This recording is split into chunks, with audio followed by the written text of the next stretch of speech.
So hello everyone, आज का video specially उन स्टूडेंट्स के लिए है जो काफ़ी ज़्यादा वरीड है अपने सिलेबस कंप्लीशन को लेके।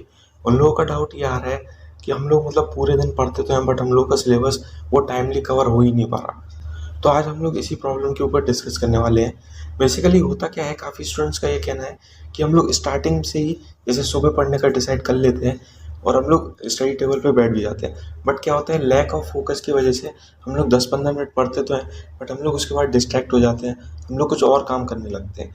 उसके बाद हम लोग आधे 1 घंटे बाद जब फिर से स्टडी करने बैठते हैं तो हम लोग के साथ फिर यही चीज़ होती है। इससे हम लोग क्वालिटी स्टडी कर ही नहीं पाते और पूरे दिन हम लोग इसी चीज़ में वेस्ट कर देते हैं। हम लोग कोई और काम भी नहीं कर पाते और स्टडी भी ढंग से नहीं कर पाते, उसकी वजह से हम लोग का सिलेबस भी टाइमली कवर नहीं हो पाता। तो इन्हीं सारी प्रॉब्लम्स को आज हम लोग टैकल करने की कोशिश करेंगे।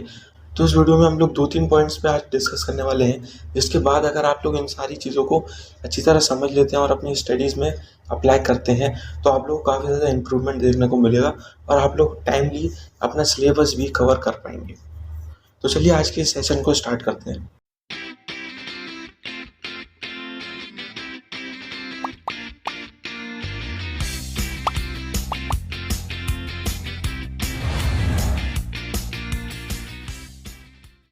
तो हम लोग का जो सबसे पहला पॉइंट है वो है टाइम टेबल और प्लानिंग। तो बेसिकली होता क्या है, तो जैसे कि हम लोगों ने अभी डिस्कस किया कि हम लोग पढ़ाई करना स्टार्ट तो कर देते हैं बट हम लोग कुछ ही टाइम में डिस्ट्रैक्ट हो जाते हैं। तो उसका मेन रीज़न क्या है कि हम लोग के पास एक प्रॉपर टाइम टेबल या फिर हम कहें तो प्लान रहता ही नहीं है। तो हम लोग को सबसे पहले समझनी पड़ेगी कि हम लोगों को स्टडी करने से पहले एक प्लान या फिर हम लोग कहें तो टू डू लिस्ट हम लोगों को बनानी पड़ेगी। और वो ऐसी नहीं होनी चाहिए कि हम लोगों ने आज बना ली एक और हम लोग उसे 1 महीने तक एक ही चीज़ फॉलो करते आ रहे हैं कि हम लोग ने ऐसा कर लिया कि हम लोग स्टार्टिंग में 1-2 घंटे ये सब्जेक्ट पढ़ेंगे, फिर 1-2 घंटे ये वाला सब्जेक्ट पढ़ेंगे। तो ये चीज़ हम लोग को नहीं करनी है। हम लोग को हर एक दिन के लिए अपना स्टडीज़ के हिसाब से टाइम टेबल बनाना है। हम लोग क्या कर सकते हैं, रात में सोने से पहले 5 मिनट हम लोग को लगेंगे। एक टू डू लिस्ट के फॉर्म में हम लोग अपना टाइम टेबल प्लान बना सकते हैं। उसमें हम लोग को वो सारी चीज़ें लिखनी है, वो सारे टॉपिक्स हम लोग कहीं सब्जेक्ट से रिलेटेड वो लिखने हैं जो हम लोग को नेक्स्ट डे कवर करने ही करने हैं, ठीक है। और हम लोग को टाइम के साथ ऐसा ज़रूरी नहीं है कि आप लोग लिखें कि 7 से 8 बजे आप लोग ये पढ़ेंगे, फिर 15 मिनट का रेस्ट लेंगे। आप लोग को सिर्फ सिंपली ये लिख लेना है कि मॉर्निंग में आप लोग ये सब्जेक्ट पढ़ेंगे, आफ्टरनून में इसके क्वेश्चंस प्रैक्टिस करेंगे, नाइट में आप लोग सोने से पहले क्या करेंगे, ये सारी चीज़ें कुछ लिटरेचर का पढ़ लेंगे। ये सारी चीज़ें आप लोग इस टाइप से सिर्फ पॉइंट्स के फॉर्म में उसमें नोट डाउन कर लेनी है। और आप लोगों को ट्राई करना है कि आप लोग हर दिन मतलब मोर देन 2 सब्जेक्ट्स लेके चलें।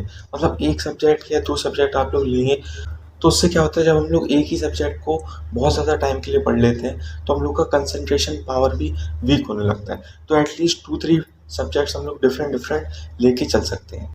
इसके बाद हम लोग का जो नेक्स्ट स्टेप आता है, जब हम लोग एक्चुअली चैप्टर को स्टार्ट करते हैं पढ़ना, उसमें हम लोग को क्या करना है, डिस्ट्रीब्यूशन ऑफ चैप्टर।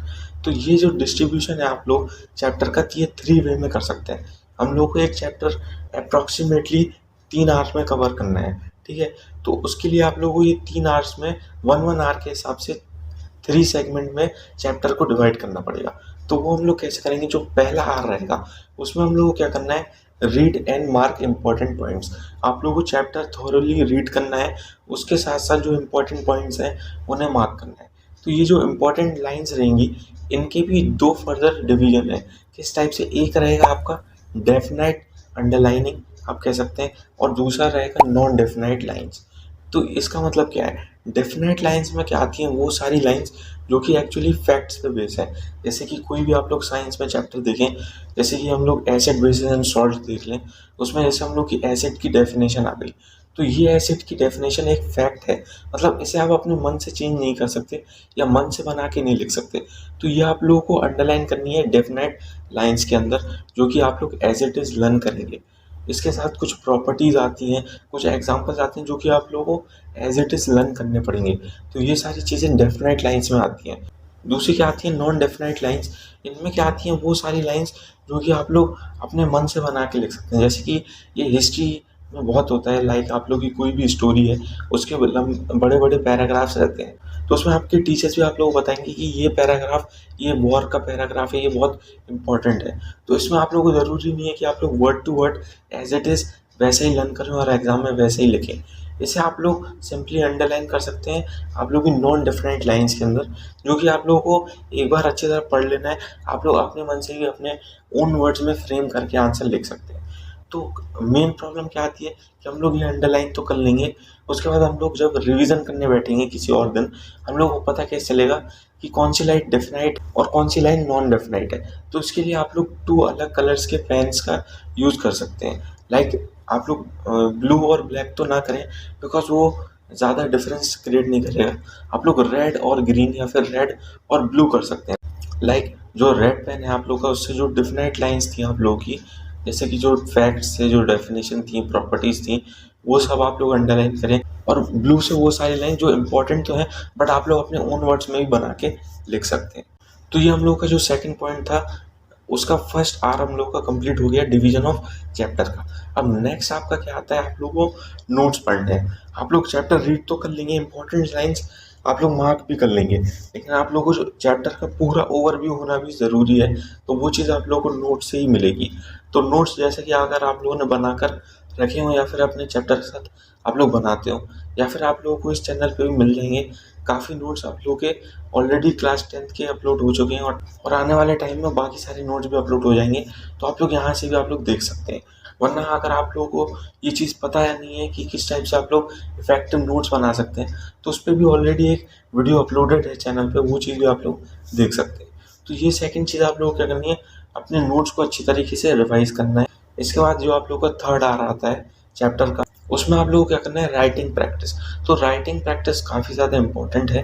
जैसे कि आप लोगों ने चैप्टर को अच्छी तरह थॉरली पढ़ लिया, उसके बाद आप लोग क्या कर सकते हैं, जो उसकी इंपॉर्टेंट पॉइंट्स है, जैसे कि हम लोगों ने स्टार्टिंग में जो उसकी जो डेफिनेट लाइंस थी उन्हें अंडरलाइन किया था, तो उन्हें आप लोग ट्राई कीजिए कि बिना देखे लिखने की कोशिश करें।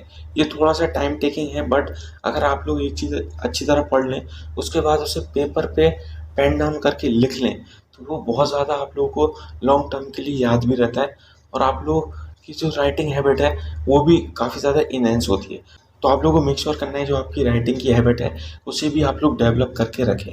तो यहाँ पर हम लोग का जो सेकंड पॉइंट था, डिस्ट्रीब्यूशन ऑफ चैप्टर, वो कंप्लीट होता है। इसके बाद अपने लास्ट पॉइंट में हम लोग चलते हैं, जो कि है ऑडियो रिकॉर्डिंग। तो ये चीज़ काफ़ी ज़्यादा यूनिक है, जो काफ़ी लोग नहीं जानते। तो क्या होता है कि हम लोग जैसे कोई चैप्टर हम लोगों ने पढ़ा, उसका हम लोग हाल के हाल अपने ओन वर्ड्स में, जैसे कि जो ऑडियो रिकॉर्ड है वो आप लोग कर सकते हैं। ठीक है, जैसे जो मैंने बताया कि आप लोगों ने अंडरलाइन किए थे पॉइंट्स, उसको आप लोगों ने लर्न किया होगा, तो आप लोग अपने खुद की ऑडियो में उसे रिकॉर्ड कर सकते हैं फ़ोन से ही। और अगर आप लोग चाहें तो नॉर्मल रिकॉर्ड ना करना हो, तो कोई आप लोग बैकग्राउंड में जो बीट्स रहती हैं उन पे भी आप लोग रिकॉर्ड कर सकते हैं अपने चैप्टर को। तो उससे क्या होगा, जब आप लोग फ्री हैं, जैसे आप लोग कहीं पे घूम रहे हैं या फिर नॉर्मल वॉक कर रहे हो कहीं पे, और आप लोग पढ़ाई ना कर रहे हो, आप लोग नॉर्मल अपने हेडफोन्स लगाकर फ़ोन से आप लोग नॉर्मल इन रिकॉर्डिंग्स को सुन सकते हैं। उससे क्या होता है, ये फैक्ट है, हम लोग अपनी जो ओन वॉइस है उसे बहुत जल्दी रिकॉग्नाइज़ कर लेते हैं एज़ कम्पेयर टू किसी और की वॉइस को, और हम लोग को काफ़ी ज़्यादा लॉन्ग टर्म के लिए वो चीज़ें याद भी रहती हैं।